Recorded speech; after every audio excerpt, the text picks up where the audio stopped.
Hi, everyone. This is Gary Wilson, and welcome to this week's live webinar for the Investor Agent Training Program. And some of you have gone through the Flipping for Profits, and some of you have gone through Rental Profits, those training programs. So welcome aboard, all of you. Well, good news is we got a great mixture of folks here tonight, some new, some veterans, different parts of the country, and with different backgrounds and experiences. So I want you to chime in. Use the question box to let me know what questions you have. Also, if you have anything to add. And I appreciate those of you who participate regularly and add to the program. It's a wonderful thing, and it helps everybody out. So, okay, quick introduction. For those of you who are new, welcome aboard. Obviously, this is a live event. It is being recorded. Right now, everybody's muted because it's hard to keep things under control when you got 50 to 100 people with live live microphones.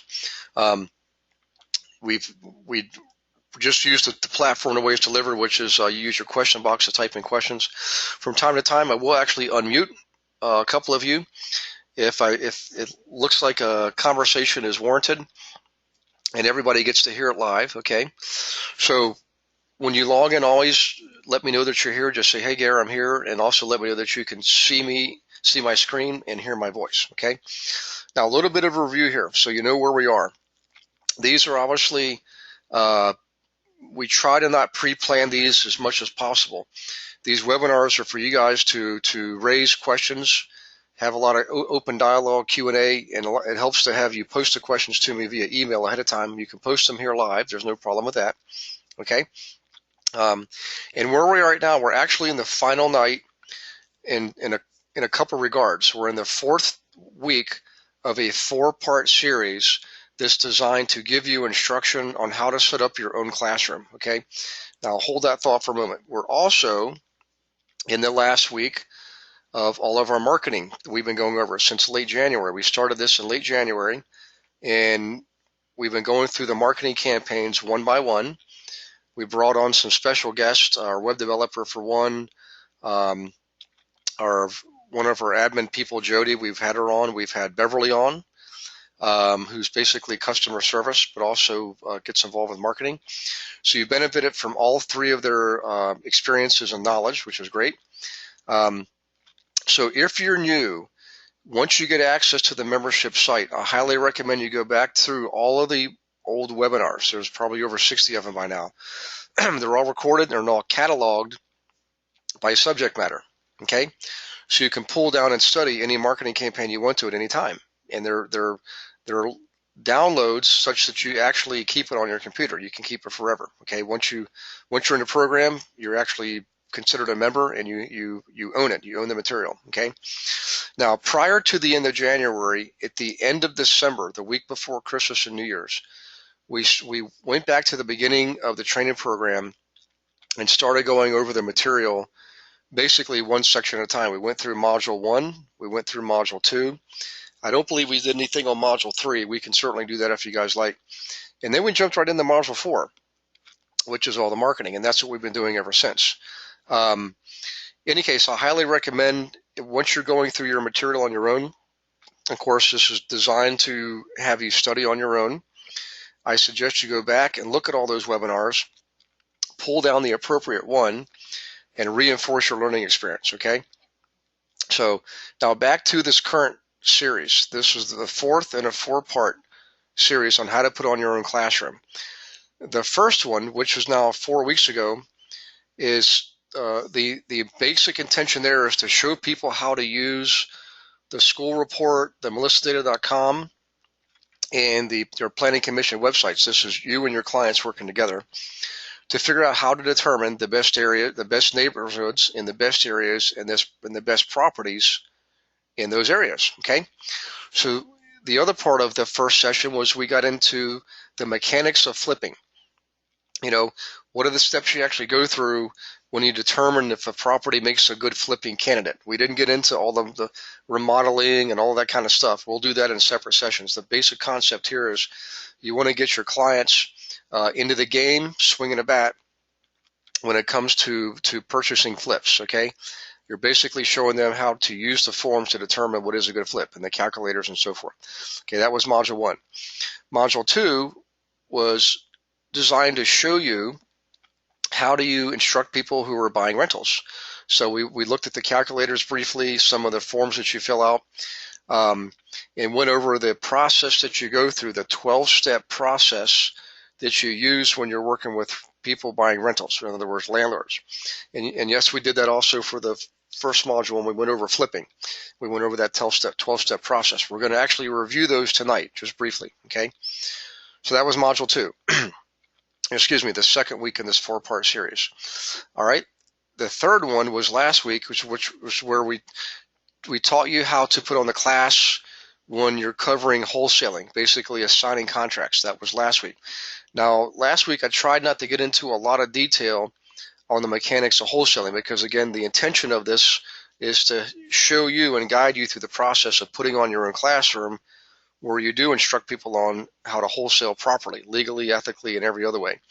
Okay, that was the third class in a series of this 4-class series.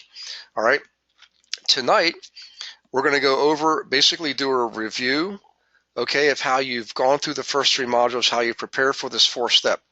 The 4th step is unique. This is where the rubber meets the road, and this is where you actually are going to help your clients physically look at properties in person and make offers, okay? So we're going to get into the mechanics of that. I'm also going to get into a little bit at the end how you actually market yourself, how you market this 4-week series on learning the mechanics of investing. Okay, these folks are going to be prospects in the beginning, and they're going to become clients by the time you get through this 4-week series. All right. Now, real quick, let me check for questions before I dig into the material. Let's see. Oh, that's somebody logging in. Hi, Sherry. How are you doing? I hope you're doing well. And welcome aboard. Okay, let's see here.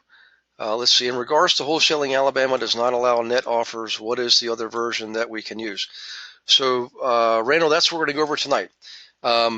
Net listing is a process that's allowed in states like Florida and Pennsylvania, but not in states like Alabama and Virginia, for example. Every state can adopt the rules their own way. So generally you learn that in your licensing classes, but if you're unsure, you just simply call your 800 number for your state's board, okay, and they'll tell you. They'll give you the actual language surrounding the subject.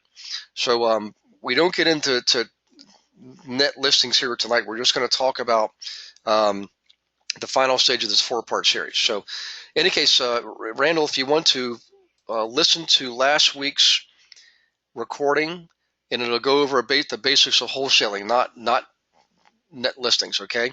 So in any case, by the way, since you've mentioned it, what's interesting is 2 states right now are actively working on legislation to ban wholesaling, okay?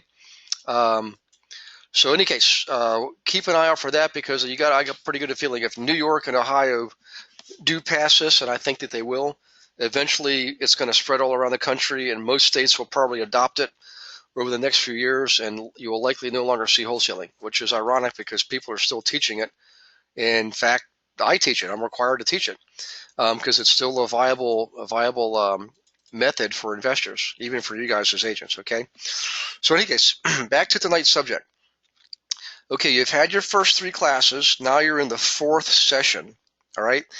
And what you want to do in the 4th session is you're actually going to be setting up a day like a Saturday, for example. So in other words, you're having your classes always on either Tuesday or Wednesday or Thursday evenings. You do that for 3 weeks straight. This is your 4th week. You pick the night, either Tuesday, Wednesday, Thursday. Your students come together, okay? And you're going to first review everything with them that you did the first 3 classes. All right, just briefly. Don't spend a lot of time on it because they should have been doing their own homework at this point. But what the basic intention of this 4th night is, you're going to have your computer there. They're going to have their computers there, and you're going to actually walk them through the process of property selection using the tools that they've learned. The tools you taught them and the tools they've learned. Okay. You're going to go through.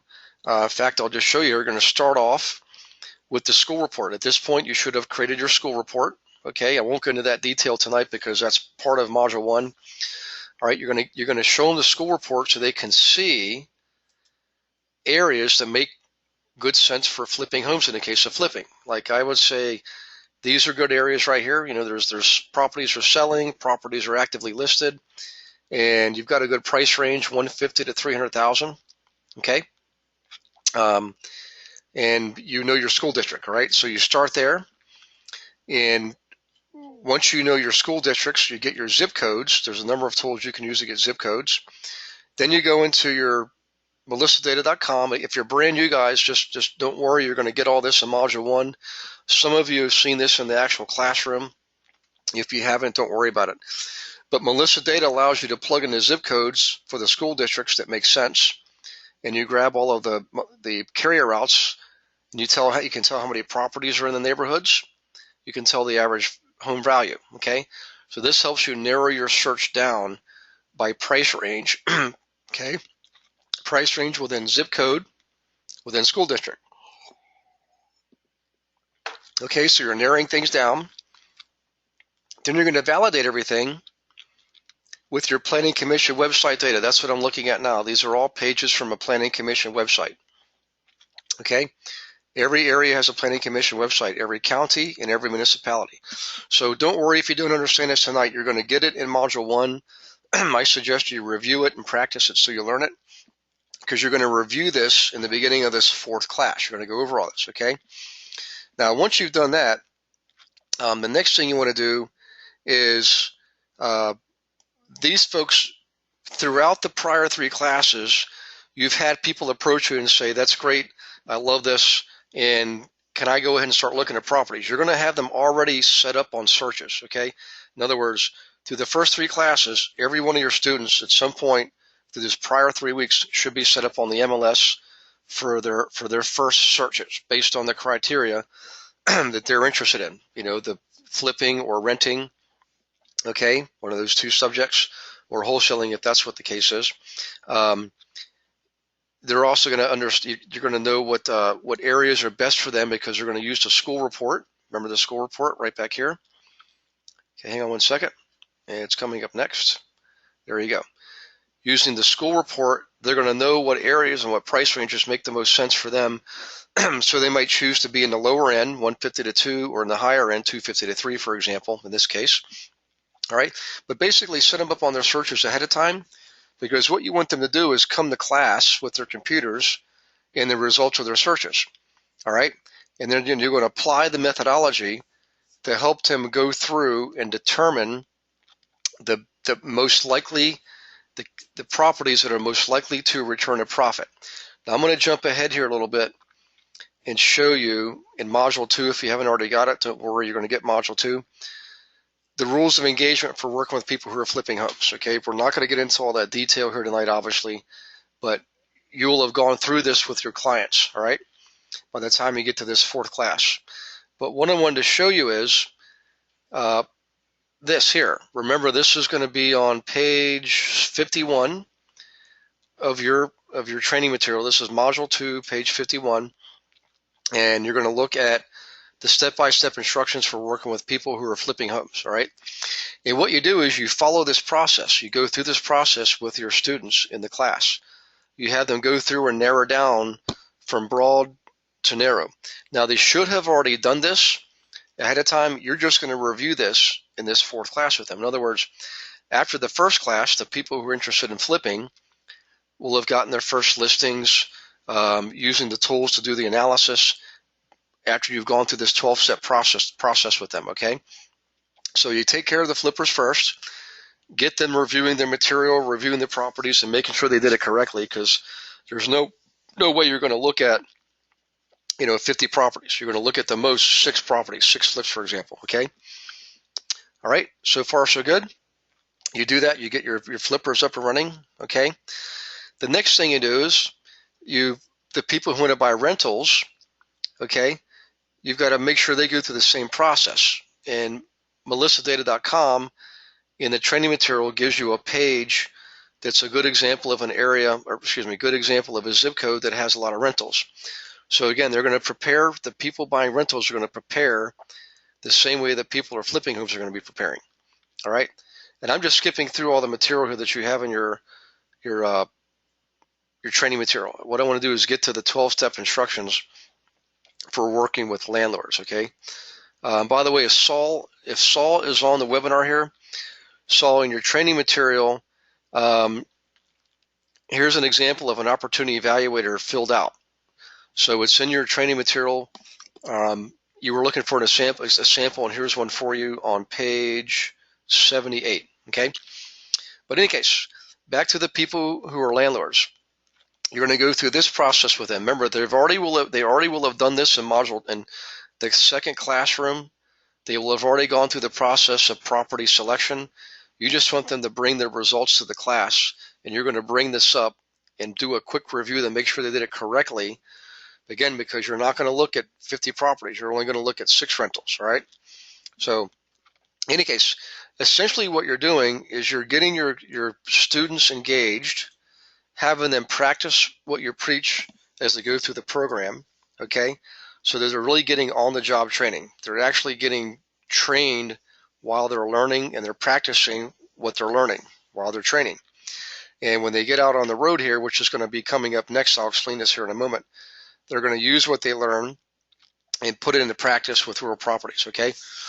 But so far we've gotten through the first 2 parts. The third part is, when it comes to the wholesalers are typically either going to focus on rentals or flips. They can do both, but most cases people will focus on one or the other.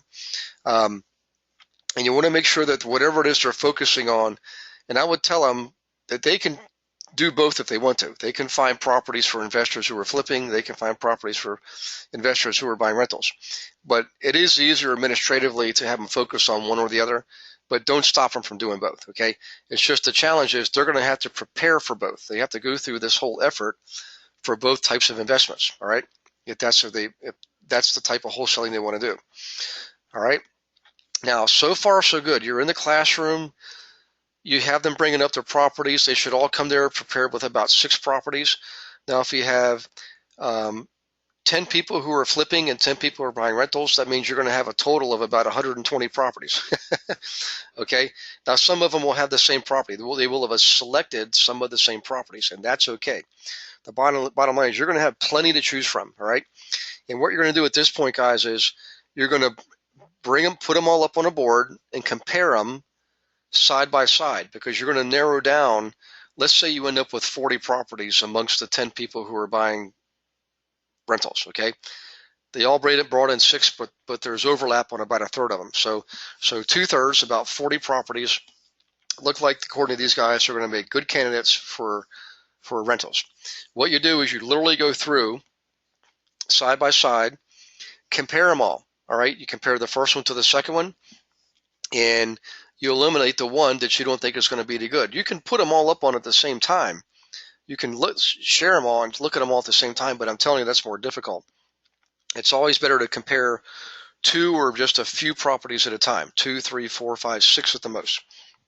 And what you're trying to do is, for all those 40 properties, is narrow that down to somewhere between 6 and 10 properties. Go for more like 8 or 9 or 10, because the reason is you're going to have to make arrangements to see these properties, and you might not be able to make arrangements to see all of them on the date that you're going to go look at them. So you want to select more than 6. You want to set the goal to view 6 in person, okay? But in order to do that, you may have to select 10, because through process elimination and not being able to meet schedules and so forth and so on, you want to end up with 6. So you come to that process by comparing, and you do the same thing like that you just did here with the rentals. You do the same thing with the flip properties, okay? You don't want to look at more than about 12 properties in a day, because everybody's going to be pretty whipped. You could even break it up into two tours. Go out in the first half of the day, look at the 6 for the rentals. Go out the second half of the day, look at the 6 for the flippers, or do one on one day and one the next day, something like that. Whatever you're more comfortable with. There's no real guideline there. There's nothing that tells us one way works better than another. The bottom line is you're going to have people interested in flipping. You're going to have people interested in rentals, okay? So in any case, you do that review process. And the reason you're going to do this in a classroom, guys, is you're going to have your students do the work. It's not that you're lazy and you don't care, but if you do all the work, they're not going to learn anything. You've got to actually have them practice what they're learning as they're going through the training, okay? So in any case, you come up with your final set of properties. Now you've got to do a little bit of legwork here. One of the things you've got to do is you want to make sure you have a lender lined up to work with you on this project, all right? Now, before we get into that, let me do a quick pause here, and let's check and see if we have any questions. Okay, so far so good. Excuse me. All right, let's make sure you catch up on your notes here. So give yourself another minute or two to catch up on your notes, and I'll get right back to you in just a second.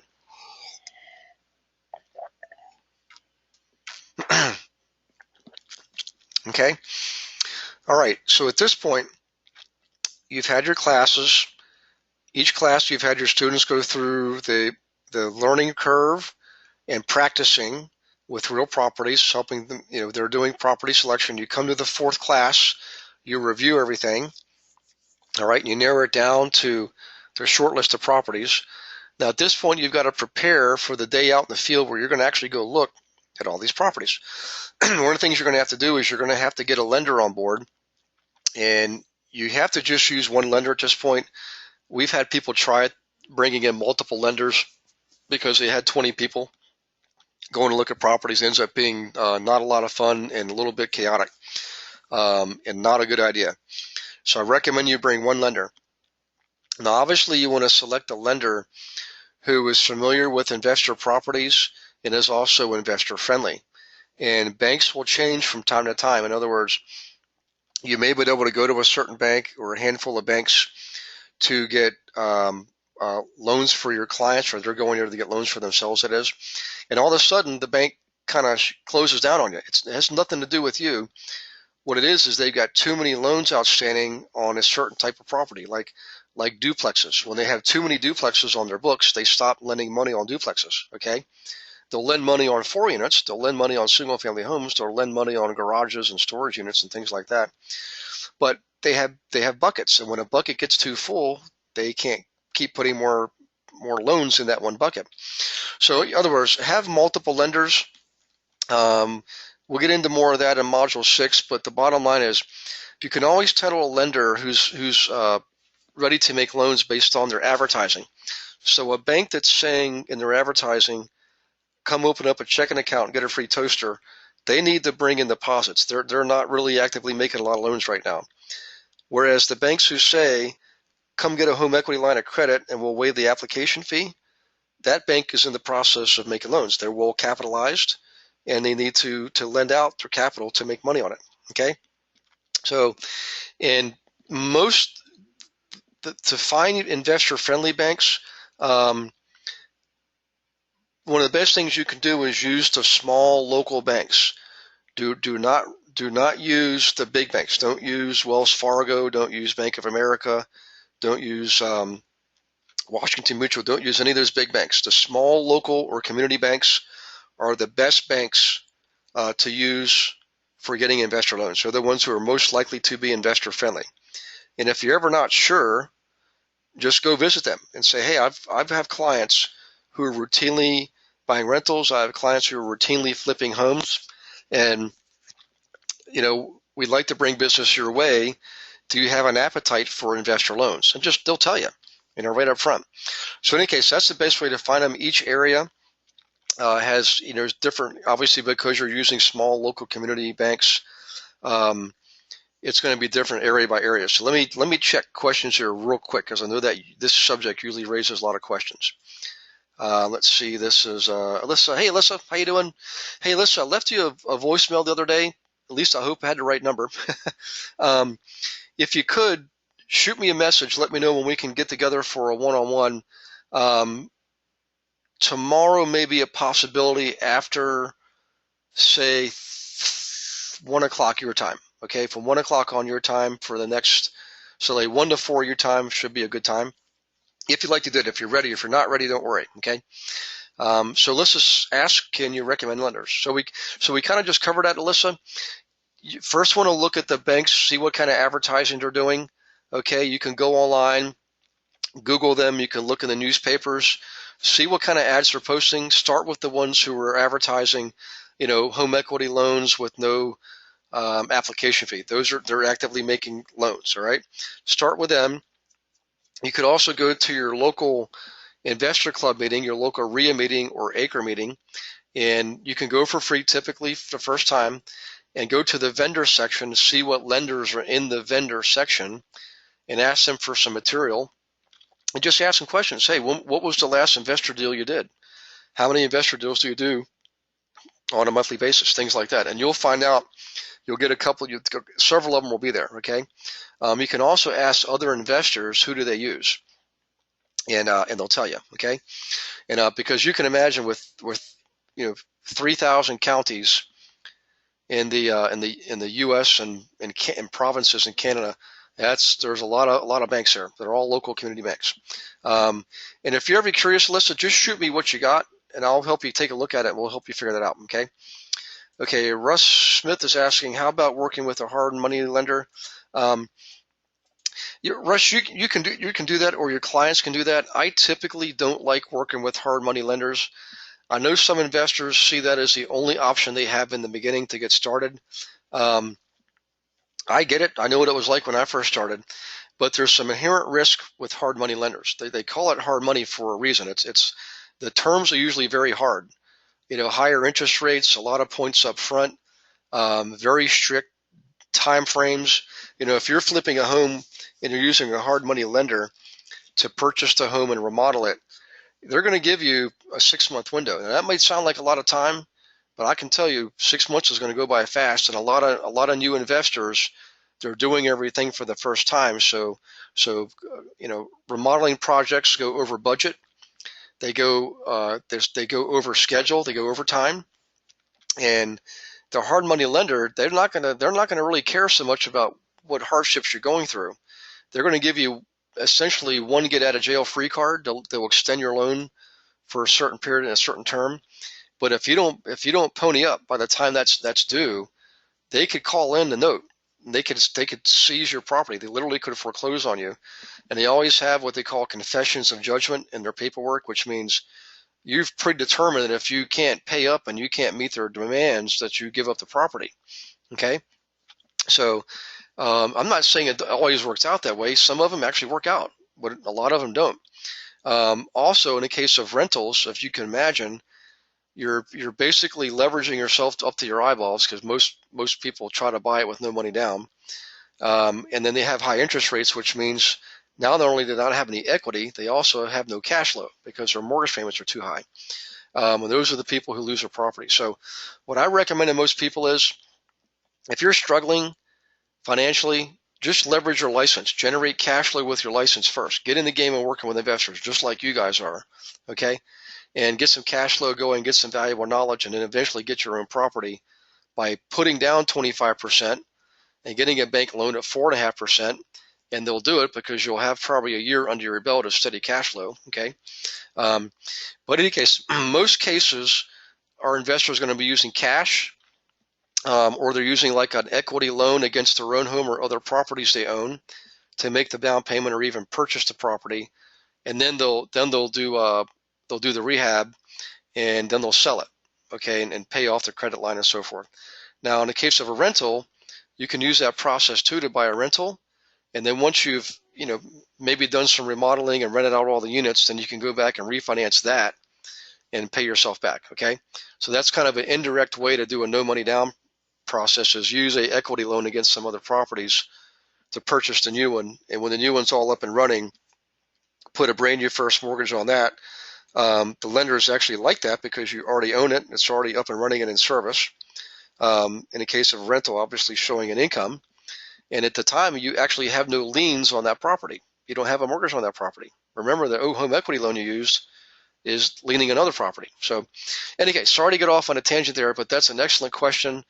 And I know that comes up a lot because a lot of your investors are saying, I'm going to get a hard money loan. And I don't think they fully understand or appreciate all that means, So, okay, let me check for more questions here. Alyssa says, I'll try after one. Okay, Thanks, Alyssa. That sounds great. All right, back to where I was. Let me find out where I was here. Arrange for a lender. Okay. Also, you want to have an admin person with you, if at all possible. Now, if you got a small group of people, like 10 or fewer people, you can handle this on your own. You and a lender can easily handle this. But if you got 20 people going to look at properties, you're going to need some help. You're going to need an admin person, so you can pay somebody $10 an hour to come support you that day and manage all the paperwork for you, so you can be basically the rainmaker. Okay. Sometimes you can find somebody from your office, a new realtor who needs to get started and are struggling, and just say, I'll give you $100 today if you come and help me out, or give them $150, whatever you want to do. Because here's the deal. You're going to also, by the way, before let me get into this real quick. You're going to have to arrange either for a carpool. In other words, your clients are going to have to follow each other from house to house. That can be kind of cumbersome, but if you've only got 5 or 10 people, that's probably the most cost-effective way to do it. Also, you can all meet at your class location in the morning and have them team up and carpool. So maybe you have 10 people taking 5 cars. That's easy. That's manageable. If you're going to have 20 people, you might want to rent a large van, okay? Or I think maybe the capacity is 16 now. Yeah. So 15, 16 people, you can get a large van. You can also rent a minibus that'll handle 20 to 25 people. We've actually had students go out and have to literally rent the large full-size buses, tour buses, okay? Several $100s, usually about $400 a day. But here's why you're not going to care, because what I was getting ready to tell you a moment ago, this is one of the best programs you could ever execute in your business, because all of these students, remember, you're to get in your classroom, you're going to interview them, and you're going to qualify them, pre-qualify them. So make sure they've got some savings, they've got an available business line of credit, they've got a good credit rating, okay, so that they can actually pull the trigger and take action and follow through. All right. Now, what that means is when you go out looking at these properties, let's say you look at 10 properties. Don't be surprised if you actually sell 5 of them, possibly even more, literally in one day, okay? And so that's why you want to have your lender with you, because your lender is actually going to qualify them right there on the spot. The lender is going to have their computer with them. They're going to qualify them. Your admin person is going to help people fill out sales agreements, okay?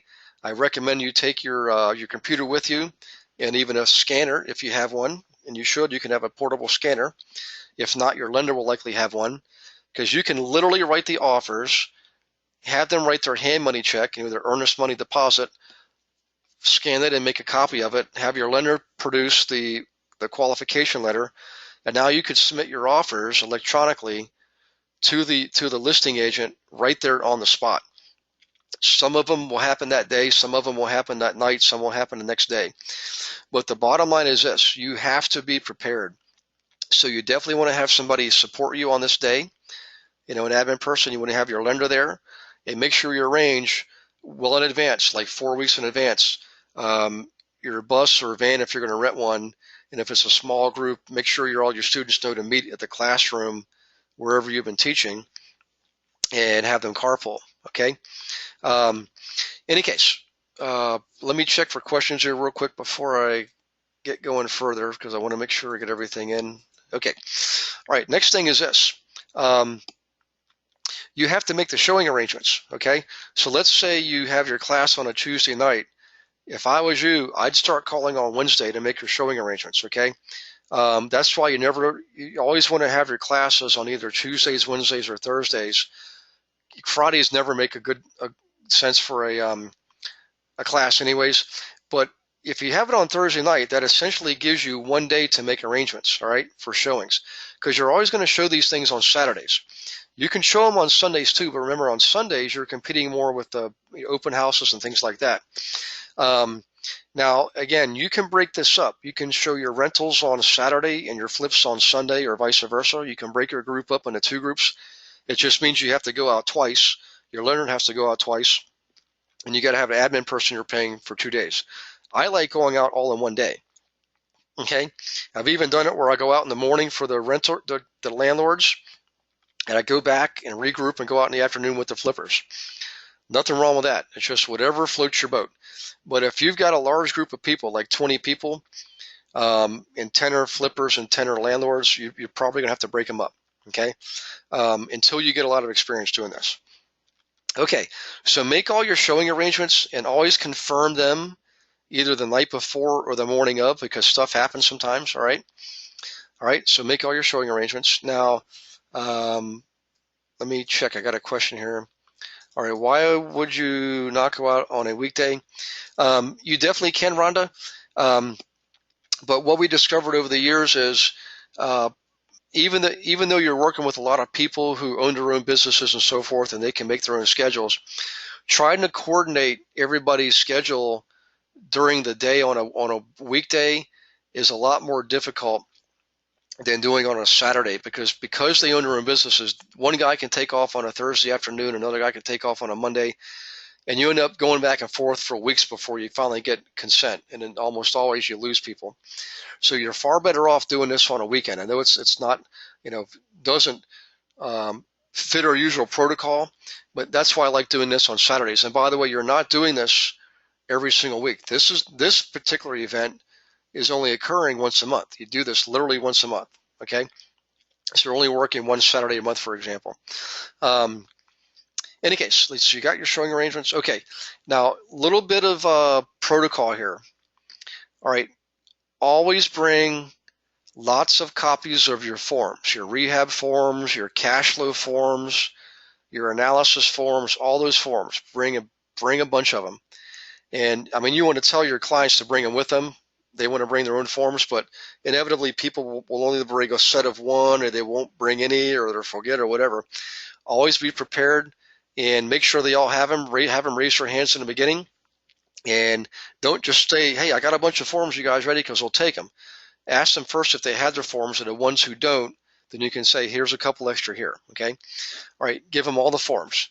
Now you're going to your properties. Okay. This is you're now out on the tour. You're the tour leader. You go to your first property.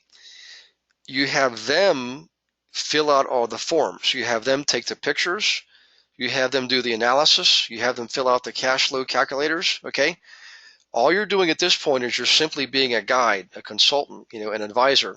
All right. But they're the ones doing the work. They're the ones doing the analysis. And if you follow the steps from module 2, then you'll know that when you get to the properties, you're going to go around the outside first. You're going to look at the roofing, the siding, the windows. You're going to look at all the landscaping, any fencing if there is any. All right. Always look at the outside first. Of course, the grass, if there is any, the yard, everything. Then you go on the inside. And on the inside, you always focus on the systems first. HVAC, plumbing, electrical. Okay. Those are your systems. And then you focus on the money rooms, essentially kitchens and bathrooms, okay? And then finally you focus on the living room, dining room, bedrooms, and so forth, and then, of course, if there's a basement.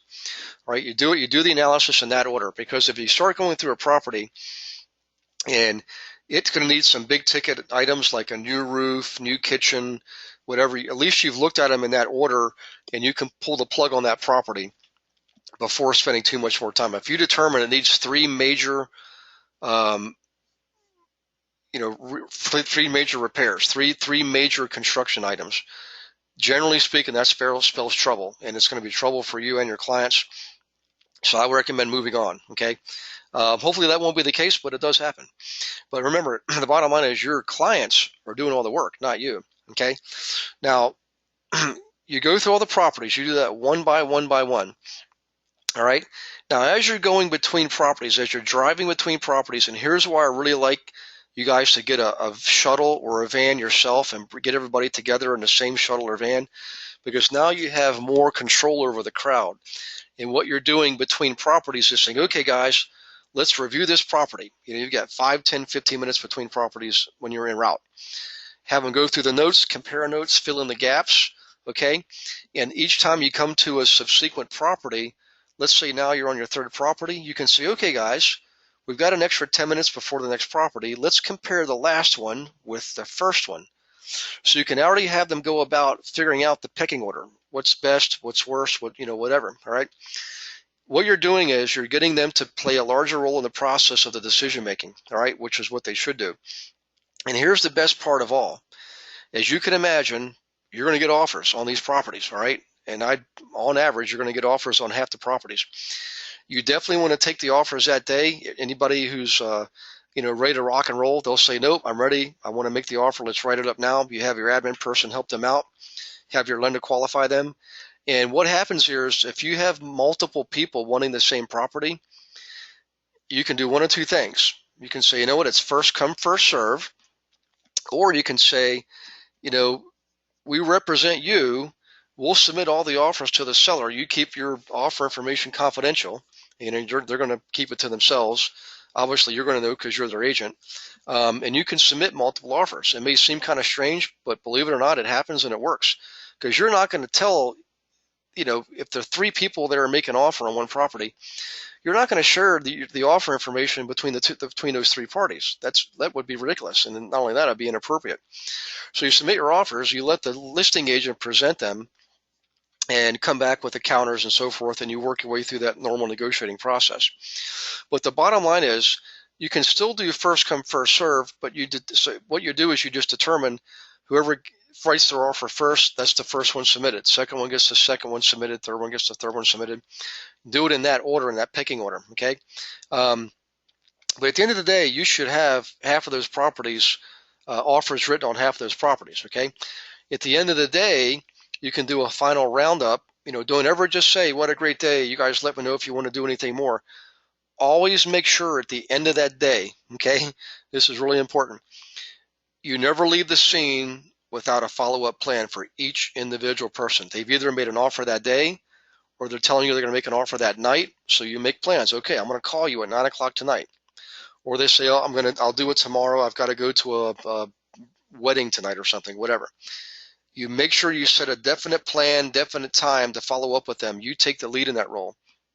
Okay, because if you don't, it's too easy for people to kind of just, change their mind, disappear, get caught up in something else and lose track of it and forget. All this stuff happens. You've got to take full advantage of this opportunity because it's one of the best ones you're ever going to have. Okay, let me do a quick pause here and check for questions before I get into the next subject. So hang on one second. Let's see what we got here.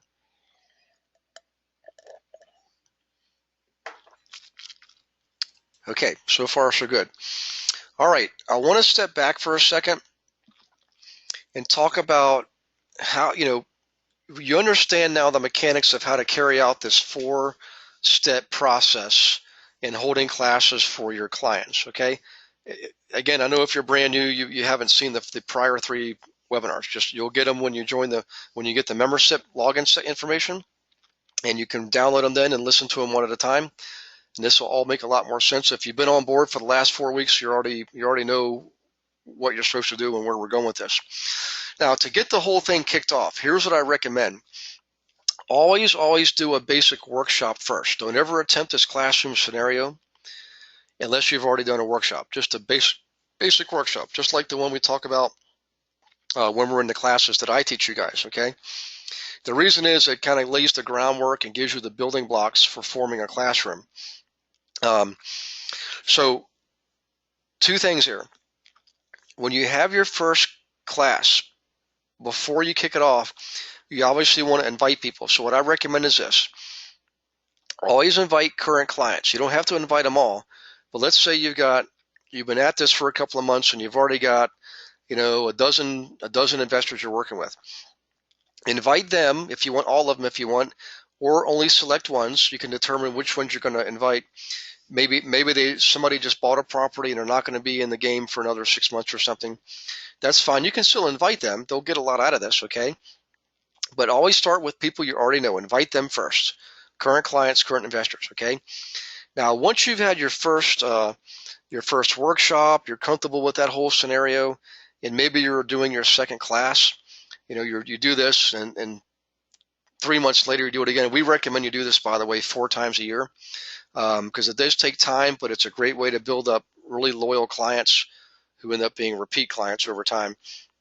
But in any case, once you're comfortable with the technique, then what you can do is add in meetup.com on the front end. So you still invite your current clients, but then you create a unique group on meetup.com. And again, that's a whole other subject that we talk about on another webinar. I'm just going to refresh your memory here tonight. But use meetup.com to create a meetup group for your class, okay? And you're going to create specific keywords and key phrases that Meetup uses to go out and spider out and find other Meetup groups that have matching keywords or key phrases, and notify all those members of your pending classroom that's coming up, okay? So you'll get new clients this way, and they'll come in to your class. You'll have some new clients, and you'll have some of your existing current clients, which is a great mixture because the current clients will befriend the new guys and make them feel a lot more comfortable. But don't do that. The last thing I just described there, guys, using Meetup, don't do that until you're ready for that. Don't do it until you're comfortable, because believe me, having 10 people in a classroom is one thing. Having 20, 25, 30 people is a whole new matter. All right. It takes experience to be able to do that. And at that point, you're going to have support anyways. You're going to have help. You're going to be teaching, and you might want to have somebody roaming the room, helping the students out, helping them fill out the forms and so forth, okay? So that's that. I just want to give that to you, a little bit of pre-marketing. Very easy, very straightforward. Of course, you can use Facebook. You can use LinkedIn. You can even use an email campaign for your current clients. Use any combination of all those things. What I just gave you here is the basic stuff that'll get you probably the most clients anyways. I wouldn't spend a lot of money on marketing anyways unless you really feel like you have to. So in any case, that's the first thing I want to share with you. Second thing is this. The very first time you do this, unless you're a real pro, if you're a former teacher or you've done some adult training before, or let's say maybe you've been doing a number of workshops, you've been doing them for 6 months or a year, you're comfortable with the workshop, go ahead and do a full-blown classroom. But if not, keep it to 10 people, okay? Keep it to 10 people. And here's a really neat concept I want you to grasp here. Let's say you do your promotional efforts and you just want 10 people because that's your comfort level, but 20 people indicate that they want to participate in your class. What you do is you tell them, we've already got the 10 people. You're welcome to sign up for the next class. Go ahead and set up your next class schedule going out, whatever you want. 1 month, 2 months, 3 months. Again, we recommend do it at least every 3 months. It creates a sense of urgency and scarcity and makes it look like you're a real go-to person, and they will be more, it raises the value of your stock, so to speak. They're going to be more likely to definitely want to work with you. They probably even will beg you, hey, can I please just get in this class? Whatever. You can do whatever you want at that point. I'm just telling you, it's a great way to create demand for your classes. All right. All right. That's the next thing I want to give you. The last thing is this. A lot of you are probably wondering, what else can you do to help your clients out? What other material can you give them other than what we provide you? And the answer is, you can really help them a lot. For every subject, we have a unique book out there. So you can get the book Flipping for Profits. All right. You can get the book Rental Profits Without the Pain. You can get the book Turning Rental Problems into Real Estate Profits. That's on property management. And of course, we have a book on wholesaling. Now, the book on wholesaling is not yet been published. You have access to it because you're all students. And by the way, all of those are free to you because you're current students. Get those books. I mean, you can order them online if you want. It's going to cost you, I think, $4 or $5 for the Kindle version, and I think $10 for the printed version. If you want to do that, go ahead and purchase them. And I think there's a coupon code we can give you to only have to pay, I think, shipping and handling. If you want physical books, and by the way, I do recommend that. Bringing in physical books is a great way. So on the first class, the one on flipping, you bring in the book, Flipping for Profits. Bring in 10 of them. It's only going to cost you, I think with the coupon code, it's only going to cost you $50, $5 a book. Give them out to them, okay? And the next class on buying rentals, give them the book on Rental Profits Without the Pain, same thing. And the third class, give them the one on wholesaling. What it'll do is it'll give them a lot more information and detail on the subject. It'll help further substantiate and basically strengthen their learning experience and enhance it. Okay. Also makes you look like a pretty good person because you're giving them information that they don't have to pay for. All right. So I wouldn't write that down. Make sure when you're ready to do your classroom scenario that you contact us and let us know that you want to do that and you want those books, and you determine if you want the Kindle version or the printed version. Again, printed version is always going to go a lot further than the Kindle version. It's just basically that's what we're seeing. Now you can have them take our training programs. So if let's say you get into your class, you get into flipping, and you had 3 people come up to you and say, you know what, I appreciate this, but I feel like I need a lot more. Or let's say you get them through the 4-week class scenario. You go out to look at properties and they're like, I'm just not sure. You're going to have people who are going to be, hesitant. They're afraid to pull the trigger. If they ask about it, or you can promote it, say, look, you can take a training program that focuses specifically on flipping. You can take a training program that focuses specifically on buying rentals, or specifically focused on wholesaling. You get them signed up for one of our training programs. Remember, you get a marketing fee of $250 each time you do that. So there's real financial incentive for you guys to do it anyways. What we want to do is make sure that they have the opportunity to take one of those training programs should they choose to do so. And some of you have actually taken the programs yourself. Some of you were actually in on the development phase of some of those programs. So you know that they work. They work really well. It's the same principle as this, which is experiential training, practicing what we preach as you go through the program with real people earning real money. It's like on-the-job training, okay? So the best classes we've seen people do are the ones where they actually do show up with the printed versions of the books. People love that stuff. It's good information, and they'll remember you for it. They're not going to know who I am. They're going to remember you because you're the one giving the book, okay? So in any case, let me do a quick pause here. I want to make sure we have room for questions because I gave you guys a real handful tonight. Again, this is the part 4 of a 4-part series, okay?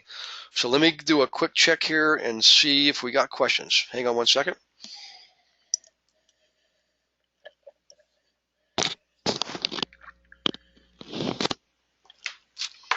All right, I think we are caught up here. So in any case, guys, if you do have questions, now's a good time to shoot them out there. Let me see a show of hands or type in your question box. Who here would like to put on their own classroom scenario for your clients? It doesn't have to necessarily be now, but I just want to find out if this is something you're interested in doing. Can you see yourself doing this in the future? Because I can tell you, it is an awesome, awesome way to generate clients and generate revenue. Oh, hey, Rhonda, by the way, Rhonda, I did actually speak to Mark Rickard yesterday. He's going to use some of my recorded webinar material for his RIA group tomorrow night up in Santa Fe. I told him about you, and he said he's more than happy to help you out. You just give him a call anytime. I tell you what I'll do is if you want to look him up on KW White Pages. If you can't find him, just let me know, and I will shoot you his information. I don't want to do it on the webinar here because I don't know that he wants everybody to have it. But he said he definitely would. I'd be more than happy to help you out. Okay, he's an awesome guy, and he's a rock star. Let's see. Terrific. Let me go back here. I lost the.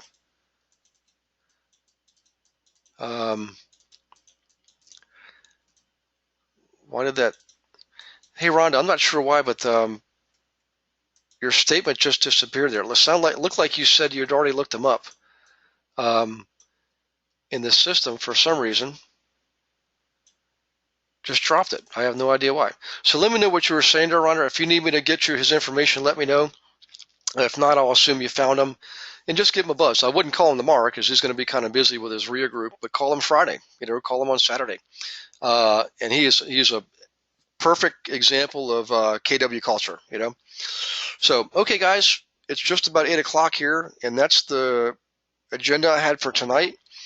I wanted to give you a real quick heads up here. In another couple of weeks, let's see, let me just tell you this. In June, probably the third week of June, around Wednesday the 15th perhaps, we're going to have a special session for you guys. We have the community site up and running. It's not public yet. We've been testing it out. Some of you are going to be called to be beta testers, and the site's going to allow you to enter a profile on you yourself. It's based on a map view, so people look at a map of the U.S., and if they want to invest in Redlands, California, or Whittier, California, or Huntsville, Alabama, they're going to see your little symbol there on the map, and they're going to click on it. They're going to see your profile. They're going to get all your contact information. They're going to be able to contact you. Okay. Now, the good news is this: because you're a current student, this doesn't cost you anything. It's just part of the program. But it gets even better. Investors are going to get free access to it, and they're going to be able to look out there to find properties to invest in anywhere in the U.S. and Canada, and also find you wherever you are. You could have people from Cincinnati looking for you in Atlanta, Georgia, for example. Okay. And what you want to do is you want to post all your properties for sale. Okay. Even if they're not your listings, ask the listing agents if you can put them on this website. And remember, you can always advertise HUD homes too on the website. So put your profiles out there, put properties out there, because these people are going to be looking for properties and looking for agents who are trained to work with investors. So in any case, we're going to have a live demonstration on that. I'll keep you posted. I just want to give you the good news. We finally got it up and running, and you guys all get it for free. So I'd like to know what you guys think about it once you said. I think it's pretty awesome. So that's coming up. Also, my schedule. I'm going to be in areas that I haven't been in before for the next couple of weeks. I'll be in, let's see, Illinois. I'm going to be in Wisconsin, and I'm going to be in Minneapolis, and I'm going to be in Iowa. That's in the month of June. So for all of you who are currently in the program, that doesn't help you because I'm not going to be back in your areas. But I will tell you, in July, I'm going to be in, let's see, I've got to go back to Twin Cities, Minnesota, for one more week. But then I've got New Jersey for a couple of weeks in July, New Jersey and New York. So if you're anywhere in New Jersey, New York, Rhode Island, Connecticut, eastern part of Pennsylvania, Philadelphia area, and you've been through the program and you're putting on a workshop or a classroom, remember, all you got to do is let me know a week in advance. And if I can make it, I'll come and show up and actually stand up and speak for 5 minutes if you want. Okay? So keep that in mind, guys. In the meantime, I appreciate you participating in tonight's class. I appreciate all the questions. I hope that you guys will take this and use it and profit from it, because it's probably one of the best things we've ever put together. And we have a lot of students who go crazy with it. We have students that actually take out as many as 4 buses at a time. It's amazing. Okay. All right, folks. Hope you have a wonderful rest of the week here, a beautiful Memorial Day weekend.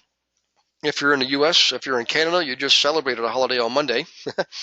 And but God bless you all, and we will see you all next week, which, by the way, is going to be next Thursday night on the 2nd. Okay. Good night, guys. Bye-bye.